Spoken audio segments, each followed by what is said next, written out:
ನಾನು ಜೈ ಜಗದೀಶ್ ಮಾತಾಡ್ತಿರೋದು. ನಿಮ್ಮೆಲ್ಲ ರಿಪೋರ್ಟ್ಗಳನ್ನ ಓದ್ತಾ ಇದ್ದೀನಿ, ಕೇಳಿಸ್ಕೊಳ್ತಾ ಇದ್ದೀನಿ. ನನಗೆ ನನ್ನ ಮಕ್ಕಳದ್ದು ಭಯನೂ ಇಲ್ಲ, ನಾನು ಕೇರು ಮಾಡಲ್ಲ.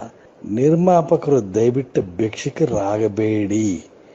ನೀವೇನಿದ್ರು ಅನ್ನ ಕೈ ಕೊಡೋ ಕೈ, ಯಾರಿಗೂ ಕೈ ಕೊಡಬೇಡಿ. ಸಾರಾ ಗೋವಿಂದ ಥರ ಆ ಫೋಟೋಗ್ರಾಫರ್ ಇದಾನಲ್ಲ, ಅವನ ಹೆಸರು ನನಗೆ ಸಡನ್ನಾಗಿ ಬಾಯಿಗೆ ಬರ್ತಾ ಇಲ್ಲ. ಅವನು ಯಾವುದೋ ಚಾನಲ್ ಕೆಲಸ ಮಾಡ್ತಾ ಇದ್ದಾನೆ. ಕಳ್ಳ ಅವನು ಸುಮ್ಮನೆ ಬಂದಿರೋದಕ್ಕೆ ಚೇಂಬರ್ ಒಳಗೆ ಬಂದಿರೋದೇ ಈ ಕನ್ನಡ ನಿರ್ಮಾಪಕರ ವೀಕ್ನೆಸ್ನ ತಿಳ್ಕೊಂಡು ಟಿ ವಿನಲ್ಲಿ ಟೆಲಿಕಾಸ್ಟ್ ಮಾಡೋಕ್ಕೆ ಬಂದಿರೋಂಥ ವ್ಯಕ್ತಿ ಅವನು. ಸಾರಾ ಗೋವಿಂದ ಅವರು ಇಂಡಸ್ಟ್ರಿಗೆ ಬರಬೇಕಾದ್ರೆ ಒಬ್ಬ ಪ್ರೊಡಕ್ಷನ್ ಬಾಯ್ ಆಗಿ ಬಂದರು. ಆದರೆ ಅವ್ರಿಗೆ ಇನ್ನೂ ಆ ಪ್ರೊಡಕ್ಷನ್ ಬಾಯ್ ಆ ಒಂದು ತೊಟ್ಟಿ ಕೆಲಸ ಅಂದರೆ ದಾನದ ಅನ್ನ ತಗೋಬೇಕು, ದಾನದ್ದು ದವಸೆ ದಾನಗಳನ್ನ ತಗೋಬೇಕು ಅನ್ನೋ ಬುದ್ಧಿ ಇನ್ನೂ ಹೋಗಿಲ್ಲ. ಹಾಗಾಗಿ ಇರೋ ಅಷ್ಟೂ ಜನ ಪ್ರೊಡ್ಯೂಸರ್ಸ್ನು ಅವರು ತಮ್ಮದೇ ಆದ ಶೈಲಿ ಅಂತ ತಿಳ್ಕೊಂಡ್ಬಿಟ್ಟಿದ್ದಾರೆ.